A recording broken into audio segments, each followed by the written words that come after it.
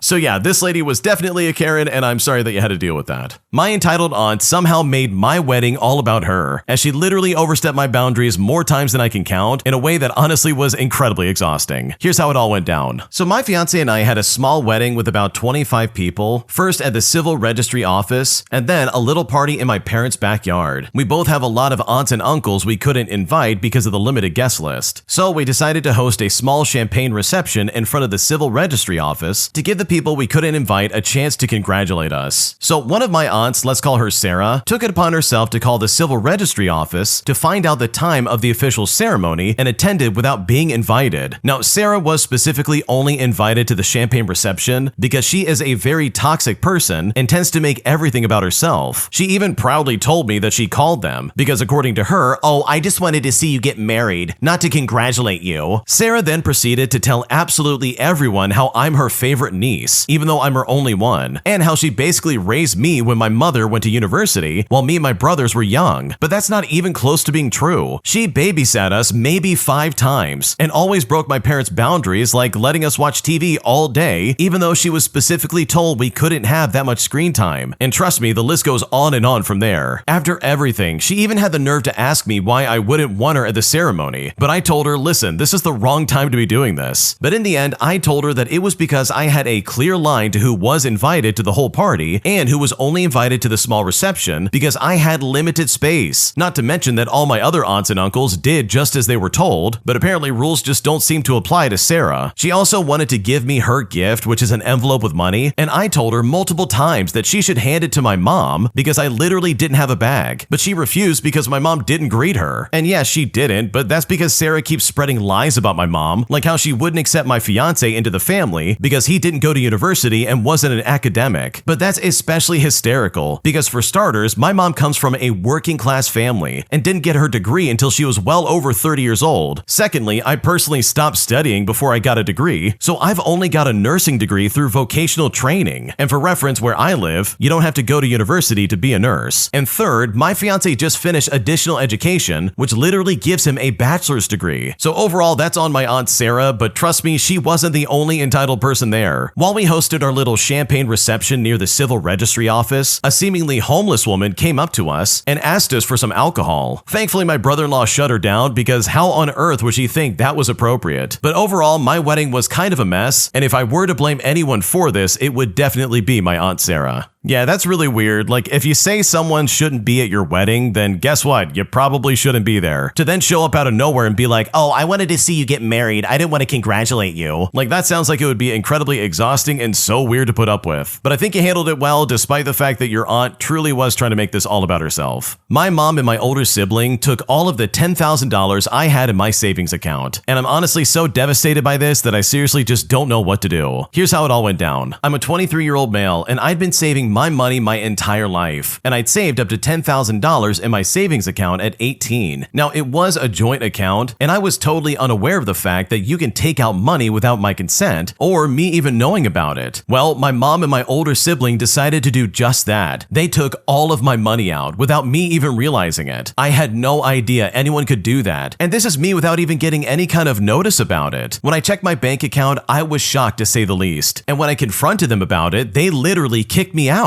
I had no money to pay for college, and I feel like they stole from me. They used it to pay for their groceries, their mortgage, their cars, etc., while I'm out here paying rent and unsure what my future holds against me. We've argued about this often, but my mom says that she had paid for my braces when I was 14, and apparently at the time, I agreed to pay her back the full amount of $4,000. I had paid her $2,500, but decided not to pay the whole amount due to the fact that she and my eldest sibling did this to me. I'm ashamed to even call them family anymore, and I'd become homeless on my 20th birthday because of this, and I was also jobless. Like, I'm lucky to be here. I have always found ways to try and forgive them, but I simply can't. I have a pure heart, and I always try to see the good in people, but this situation has devastated me. They didn't help me when I was homeless. I've been civil with them, not bringing up the situation, but I simply can't stand them anymore because I really just don't know what kind of family does this. So am I overreacting in this situation? Because right now I don't know what to do. Holy crap, your family sucks. Honestly, this is so unbelievably toxic, it's not even funny. Because in my opinion, she has no right to take this $10,000 from you. And I know if I was in your shoes, I would be investigating ways to get it back. And what kind of parent would be like, oh, you're gonna pay me back $4,000 in the future, and then in retaliation takes all of their savings? Like, seriously, what a terrible parent. So no, you're not the jerk for getting pissed off, and honestly, you could do way better than these people. Because from the sounds of it, it seems like they only cared about money. Am I the jerk for resenting my mother-in-law after she convinced my wife to sign away her $1 million inheritance? Here's how it all went down. Okay, so this happened a few years ago. My father-in-law passed away from brain cancer, and he was a very intelligent, successful, and wealthy man, but he was also modest. He happily drove the same Toyota SUV from the late 90s all the way until the day he died. Now, in contrast, my mother-in-law was the opposite, an only child who always wanted extravagant things. For example, when she retired, she bought herself a $100,000 Porsche. At her wedding, she even borrowed a friend's luxury purse and commented to my stepdad, oh, my husband would never let me get something this nice. After my father-in-law's passing, my mother-in-law told my wife and her brother that he left them a large inheritance, and we're talking over $1 million. But supposedly, he left her nothing besides the house. She then asked both her kids to sign over their inheritance so she could have something to live on, according to her. Now, I thought it was suspicious, and I pushed my wife to please consult a lawyer, but instead of listening, she just refused, as she was worried about upsetting her mom.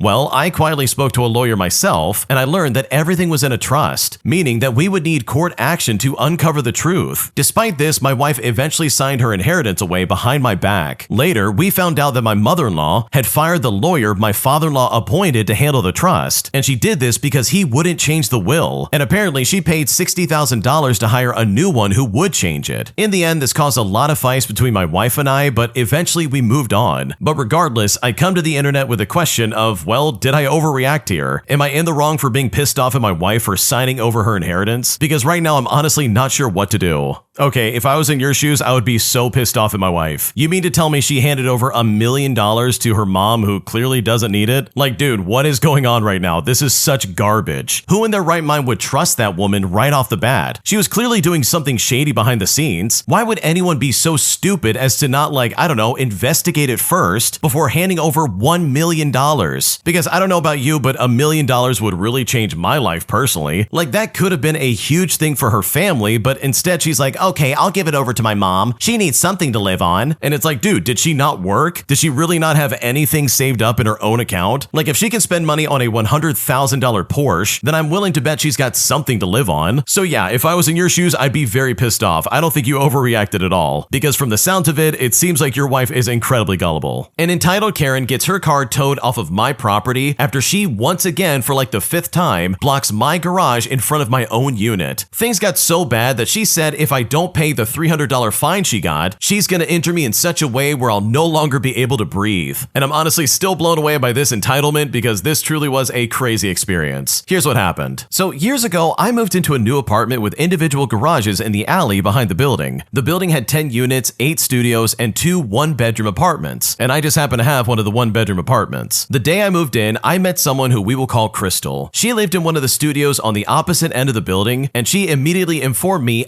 excuse me, but I park there. And she was literally referring to the front of my garage. Now, I gotta be honest, parking is scarce in that area, and street sweeping is done at odd hours, like 3:30 in the morning. So when people find a spot, they don't move until they absolutely have to. In fact, they'll Uber places instead of driving. I asked why she didn't park in her own garage, and she stated that she had an old broke down car in her garage already. I then told her that she needed to find another parking spot, as I leave for work most days at 4 o'clock in the morning. She then gives me her phone number and just says, oh, you can call me and then I'll move it. And I'm already thinking of all the work I have to do moving in and setting up, so I just say okay as to not ruffle any new neighbors' feathers. Now, as you can probably guess, calling her to move her car was often a pain. There were times I'd call her and then 10 minutes later I was still waiting, and then I'd call again only to be screamed at by her saying, I told you I was coming, please just be patient. But it didn't stop there. There would be times I'd be coming home at night and I couldn't get in because she blocked my garage. It even got to the point that I asked her to stop, but she simply wouldn't do it. The owner of the property was a buddy and client of mine, so eventually I told him all about it. He then posted signs on the property saying that parking in front of garages would result in the vehicle being towed. Well, one night I came home with my girlfriend and she was once again in front of my garage. I called her 3 times and she sent me to voicemail every single time. I even walked up to her unit and I heard her inside talking crap about me for calling her. So I thought to myself, okay, no problem. I'm just gonna call the tow truck and have your car towed. So I left my girlfriend in my place the next morning while I went to work for a few hours. My girlfriend then called me and said that Crystal was standing outside my window on her phone talking loudly. She said, yeah, some jerk who thinks he's better than me, all because he lives in a 1-bedroom, got my car towed for no reason because he is such a loser. And mind you, she said a lot of swear words in between some of those filler words, if you know what I mean. When I got home, Crystal was standing in the courtyard with a devilish grin on her face. She greeted me with a, oh, hello, neighbor, like I was supposed to be scared of her. I said hello back and then I just went inside. She then got on her phone and called someone and continued to talk about me, saying that I owed her $300 and I better pay it if I want to keep breathing. Well, the next day she had a guy, I'm assuming her man, come over to try and intimidate me. Now, for reference, I'm well over 6 feet tall and I'm 215 pounds, and this guy is maybe like an inch taller than me and he's 250 pounds at least. So for the next week, anytime I walked outside, he would just come out and give me a menacing stare, and I just stared back, but no words were ever exchanged. Well, I didn't pay her jack, and she got towed again a few days later for parking in front of someone else's garage. But this time, the owner, who is my friend, drove by and saw her car and was the one to call it in. And honestly, with all things considered, this idiot absolutely deserved it. Oh my gosh, imagine being so entitled that you not only can't park in your own space, but you also threaten someone just because your car gets towed. I just can't imagine that level of stupidity, especially from someone this entitled. So good for you for getting your revenge, because they absolutely deserved it. If you like Am I the Jerk, you're probably going to love Am I the Genius. Check it out, link down below in the description. Also, go to amithejerk.com/submit if you would like to submit your own stories. My ex-wife and her new husband legally changed their last name to my full legal name. And right now I feel like I'm losing my mind, because this is probably the craziest thing I've ever seen happen in my life. Here's what's happening. Okay, honestly, you simply can't make up what's happening to me right now, because this is truly insane. For a bit of context, context, I was married once and my ex-wife blew it all to smithereens by cheating on me with one of my closest friends. And that betrayal crushed me, but whatever, I rebuilt and I got over it. Now, after the divorce, she decided to keep my last name, and I thought this was weird, but I also just let it go. Fast forward, and she eventually marries the guy that she cheated with. Which again, fine, I have some closure, good for them. But here's where it goes completely off the rails. Her new husband's last name is the same as my first name. So when they hyphenated, their big shiny new married surname is now my entire full legal name. Imagine that your name is like David Carter, for example, and the guy she cheats with is named John David. They marry, they hyphenate, and proudly announce themselves as Mr. and Mrs. David Carter, which is literally your name. Like, they're even on Facebook smiling and posting, "Oh, here's to the new official Mr. and Mrs. David Carter." Meanwhile, I'm staring at my phone thinking, oh my gosh, my ex-wife and her affair partner just legally rebranded themselves as me. And no, trust me, my name isn't common. People are going to see it and they're going to assume it's me. So I really need to know, am I losing my mind here, or is this just as completely messed up as it feels? Because right now I really just don't know what to do. Oh my gosh, this is some crazy behavior. I really think from like the bottom of my heart, your ex-wife is only doing this to try and get back at you in some way. She's not only probably painting you as the bad guy in this situation, but I guarantee you she's doing this just so she can hurt you in some kind of way. But on that note, and I think someone in the comment section of this post pointed this out, but my God, you are literally going to be living rent-free in her head for probably the rest of her marriage, which based on previous incidents is probably not going to last that long at all. Because in my opinion, once a cheater, always a cheater, but that's besides the point. Her legal last name is now your name, meaning that even though you moved on and you're like, okay, I have closure, I don't need this, she's going to be stuck in the past with her new shiny name being like, oh yeah, this is our new name. I sure showed him. Oh my gosh. And it's like, dude, what did she show you? That she's a cheating loser and she's trying to drag you through the mud? Like, I don't know about you, but that's like a dumb decision, and I guarantee you she's going to regret that later on. So if I was in your shoes, I would think of this as some kind of victory and be like, okay, I win. Thank you very much. She clearly hasn't gotten over the fact that she destroyed her marriage, and now she's almost like doubling down in some kind of way, and that is so weird. And truly, it's only a matter of time until it all crumbles down around her, because she sounds like a very toxic person. My husband started taking evening runs with a woman he met at our kids' daycare, and right now I am very uncomfortable with this situation. Here's what's going on. So my husband and I have been together for 6 years and married for 4. I've been hurt by cheating in past relationships, so I'm probably more sensitive to situations that feel questionable. My husband decided to get serious about fitness this year and started running every evening around our neighborhood. He's really dedicated to it and goes out every single day at around 7 o'clock after dinner. Now, I prefer morning yoga classes, so this has become his routine. Over the past few months, he's mentioned running into other people from the neighborhood and striking up conversations. Well, there's one woman in particular, recently divorced and maybe 5 years younger than me, who he started running with on a regular basis. Apparently, they met when both of them were picking up kids from the same daycare and realized they live nearby and have similar running paces. Last Tuesday, he came home later than usual from his run and mentioned that he'd stopped for smoothies with a friend at the juice bar on Main Street. When I asked him which friend, he seemed to hesitate before admitting that it was the divorced mom from his running group. He insisted it was totally innocent, just two parents grabbing post-workout drinks and just talking about training for the upcoming 5K. He swore nothing weird happened and that I know he's not like that. Our marriage has been really good overall, even when we've had stressful periods with work and parenting a toddler. My husband has never given me any reasons not to trust him in over 6 years, but this whole situation makes me really uncomfortable. A recently divorced woman, daily evening runs together, stopping for drinks afterwards, even the hesitation when I asked about it. It honestly makes me feel really uneasy. So am I being paranoid, or should I at least be concerned about these kind of boundaries? Because right now I don't know what to do. Okay, first of all, no, you're definitely not overreacting. I think you're being completely rational in this situation, and in my opinion, I think you should be concerned about this. Because first of all, I do believe your husband when he says, look, this is nothing serious, I'm just going for a run and she's a friend. So to that extent, I don't think he's the problem. In my opinion, I think the real problem is this recently divorced woman who's clearly latching onto your husband. Like, maybe this is one of those situations where he's just being way too nice and he doesn't know how to like set a boundary, because from the sounds of it, it really does seem like she has a thing for him and he just doesn't know how to be like, hey, I just want to be friends. So no, you're not overreacting, because if I was in your shoes, I would feel the exact same way.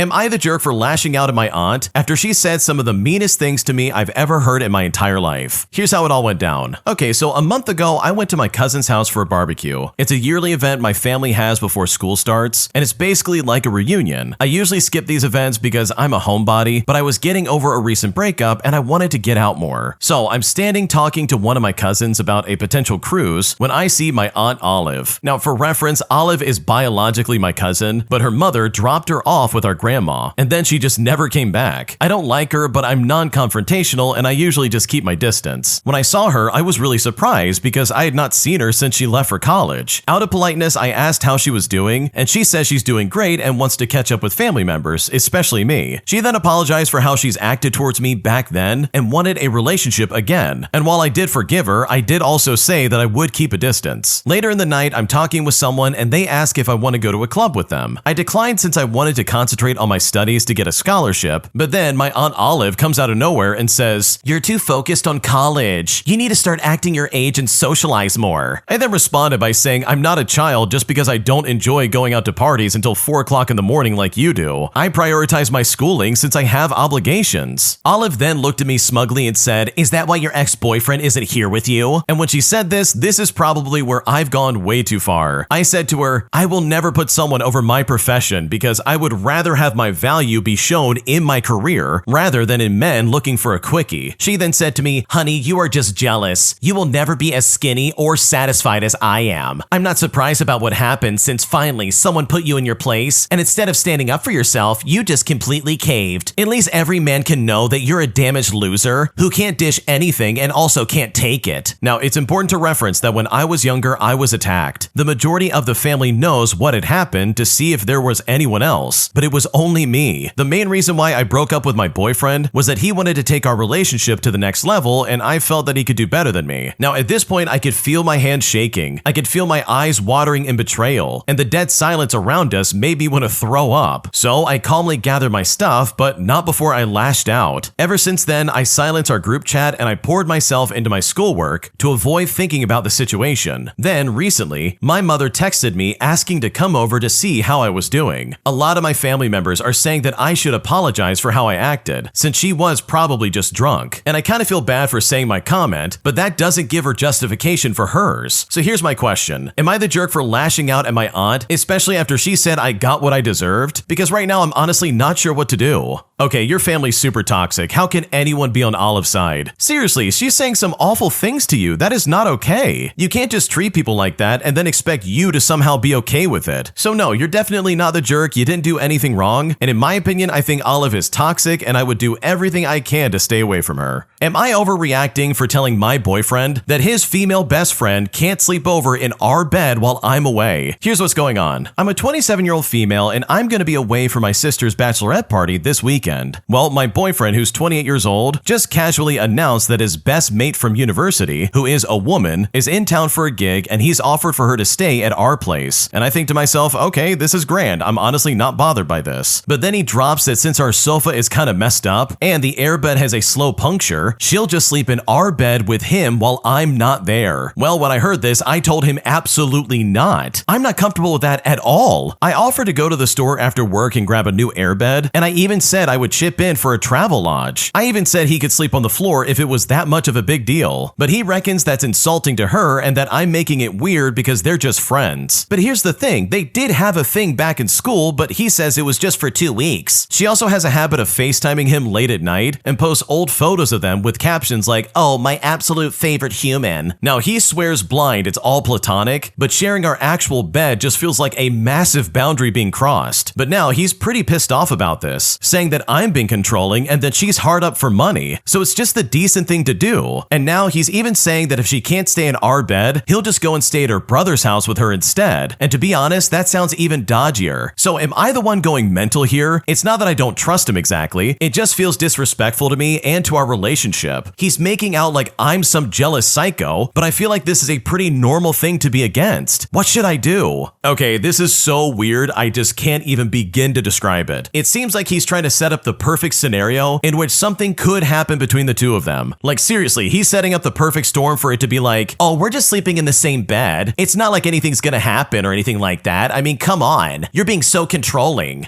Meanwhile, I'm willing to bet that his ulterior motive is that he's going to make a move on her, or something's going to happen while they're both sleeping, and then it's going to be like, oh, I don't know what happened. This happened out of nowhere. I'm so sorry. But it's like, no, this feels incredibly premeditated and almost like he's setting it up like this. And that part alone kind of makes me believe that he wants to cheat on you with this lady. Because holy crap, that is weird. And it's so funny to me that he's setting up this ultimatum where he's like, either she sleeps in the bed with me, or I'm going to go to my brother's house with her and we're going to sleep there instead. And it's like, wait a second, we just found the solution. Hold on, I found it. Have her stay at her brother's house instead of going to your place and sleeping in the same bed as your boyfriend. Like, oh my gosh, this guy is out of his mind. What is wrong with him? So no, you're not overreacting, and honestly, it seems like your boyfriend is trying to do something sketchy. Because in my opinion, this is a red flag that you absolutely cannot ignore. My parents lean on me every single month for some money that they need to pay off. And at 31 years old, I'm kind of losing my patience, and I seriously just don't know what to do. Here's what's going on. I'm a 31-year-old male, and my parents are in their early 60s. And lately, I feel more like their safety net than their own son. Almost every month, there's a new request of some kind. In August, it was $1,200 for general expenses, then $280 for utilities mid-month. And then just last week, I covered a $450 bill for house cleaning. By the end of the month, they hinted at help with a credit card bill too, but I'd already drained my own account and I just simply had to refuse. Adding it all up, it's nearly a third of what I earn. I care about them deeply. They gave me a good upbringing and I want them to feel secure in their later years, but I can feel the resentment creeping in because every dollar I send means less for my own emergency fund and retirement. Now, the hardest part isn't the money itself, it's just the conversation. Whenever I try to bring up limits, they brush it off by saying, oh, you're still young, you'll earn more money, or they'll be like, oh, just this one time. But trust me, just this one time has become the norm. I've even tried to make myself a simple, realistic plan of what I can do, just so I don't say yes to more than I can afford in the moment, but it just doesn't solve how to actually talk to them about my limits. But now I'm just wondering how I can draw financial boundaries with parents without blowing up the relationship, because right now I really just don't know what to do. Okay, this is really toxic because come on, you're telling me they had $450 to clean their house? Like, I don't know about you, but unless they're submitting like actual receipts of some kind, then I am absolutely not okay with paying for anything. That really does seem like they're taking advantage of you and they really are just like taking your money. And if that is the case, then that is such a huge betrayal of trust. Like, come on. I also know that if I was in your shoes, I would lose my patience too. I'd be freaking out on them. I'd be like, wait a second, what are you doing? I can't afford this. I don't care how young you think I am. Sure, I'll earn more, but it's not going to be because you keep spending all my money, because the way they're treating you right now is just completely unfair. My entitled neighbor tried to weaponize the town code enforcement against me, so I decided to get some revenge by doing the exact same thing towards her. And I've honestly never felt better about getting back at someone who absolutely deserved to get put in her place. Here's what I did. Okay, so my backyard neighbor has been difficult since the day I moved in. We closed on the house in late December, and by early spring, she was demanding I spend $10,000 so that I can build a dry well to stop rainwater from flowing into her yard. Now, my property sits higher than hers, and it's been this way for over 60 years. Now, when she said this, I refused, but offered to let her pay for it herself, and clearly she declined. Well, a few weeks later, she called the town to complain about a floodlight on my property that was missing a cover. Code enforcement then came by while we had people over, which made the entire situation incredibly embarrassing. The officer just told us that she's known for this and not to worry, just correct the issue and there will be no fines issued. A week later, the inspector returned to re-inspect the light. We had a nice chat, everything was in order, and the case was closed. Well, on Father's Day, we held a small surprise party for my father-in-law's 80th birthday and played music on a small speaker. Well, the following Friday, the same code enforcement officer called me up to say that my neighbor had complained again. He then told me not to worry, but reminded me that if I ever held a party with music and I just wanted to avoid any drama, I should apply for a permit. And I think you can see exactly where the story is going. Fast forward, and in mid-July, I overheard my neighbor on the phone inviting people to a barbecue, giving the time and date. And so the following Monday, I went to town hall and applied for a permit for that exact time and date. And you know what? It was actually approved. On the day of her party, as her guests arrived, I turned on loud Greek chanting music from the early 1900s. My grandparents loved it and used to torture me and my cousins with it growing up, so I knew exactly how annoying it would sound blasting across my yard. Within minutes, she ran over, banging on the door and ringing my doorbell repeatedly. The Ring doorbell footage of her tantrum is absolutely hilarious. But you know what? I didn't even answer the door, since I had taken my wife and my neighbors to the left and to the right of my house for drinks. The next Monday, code enforcement received a complaint, and the same officer handled it personally and informed her that a permit had been issued, and that unfortunately, nothing could be done about it. But the best part about this is that my neighbors were also down for this revenge, because they've been dealing with her for decades, and honestly, I can't imagine putting up with her for that long. Dude, I hate neighbors like this so much. They're so annoying. Like, seriously, get a life. Stop bothering me and stop bothering like everybody in the neighborhood all over stupid stuff that really is so just meaningless. Did she really think that this new neighbor was going to spend $10,000 to fix something that didn't need to be fixed? Like, what's going on right now? You've dealt with this for how long? What, 60 years? And now suddenly you're going to be like, oh yeah, this is a problem. You need to fix it. Like, no, lady, do it yourself if you really don't like this. But I love the fact that you use these rules to basically get away with doing something incredibly annoying. And if that caused that lady to be embarrassed and frustrated, you know, just in the same way she did to you on Father's Day, then in my opinion, this whole situation was entirely worth it. Am I the jerk for putting my roommate's dishes in a box instead of washing them, since he literally never does any dishes for himself? Because right now he's almost demanding that I do the dishes for him if it really bothers me that much, with my other roommate claiming that our apartment is now a hostile environment. Here's what's going on. I'm a 24-year-old male and I live with two roommates. One of them, let's call him Jay, never washes his dishes. And I'm talking like ever. He'll cook a full meal, use every pan in the kitchen, and just leave it all piled in the sink until someone else caves. I've asked him nicely dozens of times, and he always says, yeah, I'll get to it later, but later never comes along. Well, 2 weeks ago, I decided that I was done. And so I bought a big plastic tub, and every time Jay left dirty dishes in the sink, I just moved them into the tub and I set it on his side of the room. No yelling, no lectures, just me basically saying that this is not my problem anymore. Well, yesterday, he blew up at me. He said I was being passive-aggressive and disrespectful of his property, but I told him it was more disrespectful to leave rotting food in the sink for everyone else. He says if it bothers me so much, I should just wash them since we all benefit from a clean kitchen. And now the other roommate thinks that I went too far and made the apartment hostile, but I honestly feel like I found a fair solution. His mess, his problem. So seriously, am I the jerk for boxing up my roommate's dishes instead of washing them? Because right now I'm honestly not sure what else to do. No, this is not at all a mistake or like you being a jerk in my opinion, because holy crap, this is hilarious. This roommate literally is trying to be like, I'm sorry, but if you don't like it, you could just wash it. And it's like, no dude, you need to wash it. You're the one using the dishes, like what are you talking about? Why am I somehow responsible for your mess, dude? Like what are you talking about? And when it comes to the other roommate being like, you're making this place hostile, it's like, okay, well Jay's making this into a pigsty. So if you want the place to be less hostile, then tell this guy to wash up after himself. So no, I think this is hilarious and I think this is a fantastic solution, because this guy sounds incredibly lazy. My entitled sister demands that I come to her Vegas wedding that she scheduled last minute and work for her as a photographer for free. But despite the fact that I would literally have to cover the flight, the hotel, and literally everything under my own dime, I'm being put in a situation that honestly feels incredibly unfair, because right now I seriously don't know what to do. Here's what's going on. Okay, so my sister and her fiance are planning a small Vegas wedding this October. She only first brought it up yesterday afternoon, so this is all very last minute. Last night they told me nothing was concrete yet, but this morning it already escalated. For context, I'm a professional photographer. I've taken plenty of photos for my sister and her fiance before for free, especially when I was just starting out, but now this is my career. I normally charge about $250 for a standard session, which is about the cost of a flight to Vegas, by the way, and $1,000+ for weddings. When they mentioned the wedding, it was implied that I'd be doing it for free and paying for all of my own travel and the hotel. I haven't actually asked them to cover my flight yet, but when I asked if the date was at all flexible, since they had already said that nothing would be finalized and I'll already be in Vegas a month later, her fiance called me the B word and acted like I should have known for 8 years that this was their special date. But like, I genuinely had no idea. On top of that, because it's during the week, I'd also have to miss classes to attend. It's not the end of the world, but it's another factor that I have to deal with. I love my sister and her fiance and I want to support them, but it feels unfair to be expected to work for free, cover all my own expenses and miss my classes, and then get insulted just to ask about flexibility. I haven't brought up covering the flight yet, but now I'm worried that if I do, it will come across as selfish, even though the cost of the flight is the same as what I charge for a basic session, and I'd still be giving them way more than that in free photos. So would I be the jerk if I asked them to cover at least my flight? Or is this just a family means you sacrifice type of situation? And how do I even approach this without making things worse? Because right now I just don't know what to do.